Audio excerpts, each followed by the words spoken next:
अब जिंग फेंगशा और उसके बड़े भाई यी के पास आ जाता है, जहां उसका बड़ा भाई यी जिंग के स्टार बीस्ट को देखकर कहने लगता है कि जिंग तो काफी टैलेंटेड बंदा है और इसने इतनी कम उम्र में ही इस स्टार बीस्ट को पकड़ लिया है। अब जिंग वहां पर दोनों सैनिकों को देखकर कहता है ये दोनों तो 8 मेरिडियन पे हैं और वहीं ये 9th मेरिडियन पर है। अब जिंग ये से एक सौदा करता है और कहता है मुझे ये टाइगर चाहिए, बदले में मैं तुम्हें लॉन्गेविटी एलेक्सियर दूंगा और साथ ही 10 गोल्ड कॉइन दूंगा। अभी फेंग शाओ बोलता है अभी हमारा पुराना अकाउंट बाकी है, पहले उसे तो सेटल कर लें, एक्सचेंज की बात तो तुम बाद में ही करना।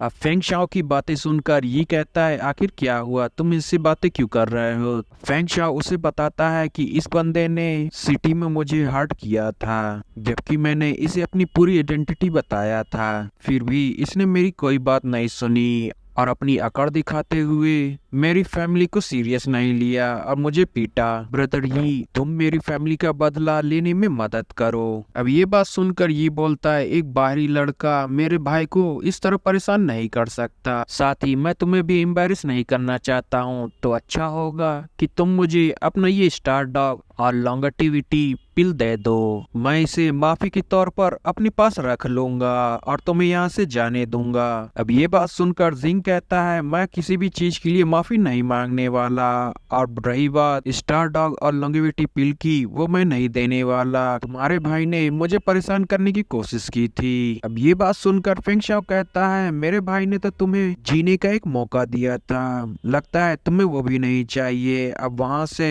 उसके सैनिक भी कहने लगते हैं अगर तुमने फेंग शाओ को हर्ट किया है तो ये तो काफी कम कीमत है तुम्हारे जान के मुकाबले। वही दूसरा सैनिक बोलता है तुम्हें फेंग शाओ के सामने नील डाउन होना चाहिए और उससे माफी मांगना होगा। अब ये बात सुनकर जिंग कहता है अब बहुत हुआ। अब वो आसमान में उड़ते हुए अपनी पावर को एक्टिवेट कर लेता है, जिसे देख फेंग शाओ कहता है ब्रदर ये लड़का काफी पावरफुल है, हमारे फैमिली की रेपुटेशन अब आपके ऊपर है।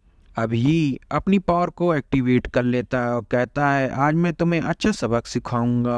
अब ऐसा कहकर उसके ऊपर एक अटैक करता है, जिसे जिंग अपने पंच से रोक देता है। अब ये देखकर ये शॉक रह जाता है और कहता है इसे तो कुछ नहीं हुआ। अब वो फिर से उसके ऊपर अटैक कर देता है, जिसे देखकर जिंग अपने मून सॉल्विंग टेक्निक का इस्तेमाल करता है और उसकी पावर को एब्जॉर्ब करने लगता है। अब जिंग उसके ऊपर एक पंच मारता है और दूसरे हाथ से अटैक तैयार करने लगता है। जैसे ही वो उसके ऊपर अटैक करने वाला होता है ये देख लेता है और तुरंत ही अपनी पावर का इस्तेमाल करके उसे दूर कर देता है। अभी हवा में उड़कर अपने स्पिरिट को समन कर लेता है, जिसे देखकर जिंग अपनी मून सॉल्विंग टेक्निक का इस्तेमाल करता है और उसके स्पिरिट बीस्ट को एब्जॉर्ब कर लेता है। अब ये काफी परेशान होने लगता है और कहता है आखिर ये किस तरह की टेक्निक है जो मेरे पावर को एब्जॉर्ब कर रहा है, कोई तो मेरी मदद करो। अब ये बात सुनकर फेंग शाओ अपने सैनिकों से उसके ऊपर अटैक करवा देता है, जिसे देखकर जिंग उन दोनों को भी पकड़ लेता है और उनकी पावर एब्जॉर्ब करने लगता है। अब ये जमीन पे होता है, जिसे फेंग शाओ देखता है तो वो कहता है इसे जल्दी से मार दो, मगर जिंग उसके सारे सैनिकों को मारकर उसके पास आने लगता है, जिसे देखकर ये कहता है अगर तुम मुझे मारोगे तो मेरी फैमिली वाले तुम्हें छोड़ेंगे नहीं। अब उसे आता हुआ देखकर फेंग शाओ वहां से भाग जाता है और कहता है मैंने तुम पर अटैक नहीं किया था, बल्कि मेरे बड़े भाई ने तुमको अटैक किया था। ऐसे कहकर वहां से भाग रहा होता है अपने बीस्ट पर बैठकर, जिसे देखकर जिंग वहां पड़ी स्वॉर्ड को उठाकर उसके ऊपर मारता है और वो नीचे गिर जाता है। अब जिंग उसके पास जाता है तो वो उससे माफी मांगने लगता है और कहता है मैं अब तुमसे कभी भी ऐसी बात नहीं करूंगा, प्लीज मुझे यहाँ से जाने दो। और तभी चालाकी करते हुए उसके ऊपर नाइफ से अटैक करता है, मगर जिंग उसके अटैक से बच जाता है और फेंग शाओ भागते हुए दूर जाने लगता है, जिसे जिंग का डॉग पकड़ लेता है। अब फेंग शाओ कहता है अगर तुम मुझे मार दोगे तो तुम मेरी फैमिली तुम्हें नहीं छोड़ने वाली। ये बात सुनकर जिंग कहता है कौन कहता है कि मैं तुम्हें मारने वाला हूँ। अब ऐसा कहकर वो उसका बाल पकड़कर उसकी कल्टीवेशन लेवल खत्म कर देता है और उन सबको एक जगह पर फेंक देता है। अब वो स्टार बीस्ट टाइगर के पास आने लगता है और कहता है अब तुम्हारी बारी। गाइस चैनल को लाइक शेयर सब्सक्राइब जरूर करिएगा और इसे ज्यादा से ज्यादा शेयर करिएगा। Thanks for watching guys.